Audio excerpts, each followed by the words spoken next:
জ্ঞাত যে ইউপিপিএল দলৰ জন্মলগ্নৰ উদ্দেশ্য আৰু লক্ষ্যটো কি আছে।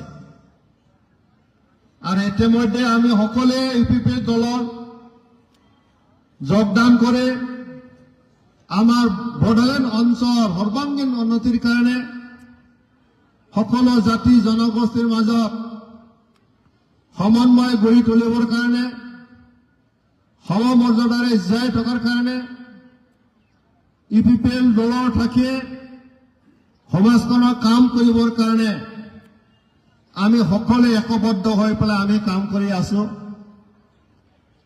আৰু আজিৰ তাৰিখত ইউপিপিএল দলৰ বয়স 2015 চনৰ পৰা আৰম্ভ কৰি পেলাই আজি 2026 চনত ভৰি দিলে, বেছি দিন হোৱা নাই।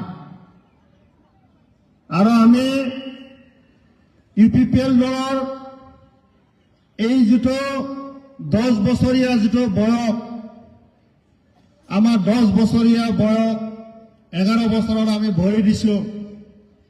এই সময়ছোৱাৰ যদি আমি ইউপিপিএলৰ স্থিতি যদি আমি ভালকে পৰ্যালোচনা যদি আমি কৰো, আমি যদি কব লাগে আমাৰ দলৰ উন্নতি, আমাৰ দলৰ উত্থান, আমি কব লাগিব ইয়াত 99% আমি উত্থান হৈ আছো। আমি আমাৰ দল আমি শক্তিশালী আছো।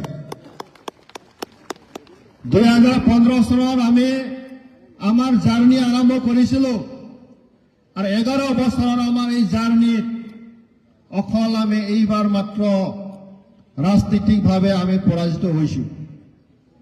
কিন্তু দায়বদ্ধতা, সমাজৰ প্ৰতি নৈতিকতা, ৰাজনীতিভাৱে সচেতনতা, বিভিন্ন দিগত যদি আমি চাওঁ, বড়োলেণ্ড অঞ্চলত মানুহক জীৱনৰ নিৰাপত্তা দিব পৰা দল যদি আছে ইউপিপিএল, মানুহৰ মাজত এই অঞ্চলত সমন্বয় গঢ়িব পৰা দল যদি হয় ইউপিপিএল, সমমৰ্যাদা দিব পৰা দল হয় ইউপিপিএল, বিভিন্ন জাতি জনগোষ্ঠীৰ মাজত আমি সমমৰ্যাদাৰে সম উন্নয়ন কৰাৰ পৰা দল যদি আছে ইউপিপিএল, এইটো স্পষ্ট হয় না নহয় ৰাইজসকল?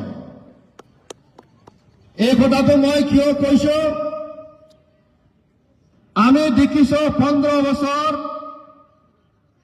বিপিএফ চৰকাৰ আৰু এই যিটো এইবাৰৰ 2025 চনৰ বিটিচি নিৰ্বাচনৰ পিছত বিপিএফে জিকিলে একক সংখ্যাগৰিষ্ঠতা 28টা MCLL পাই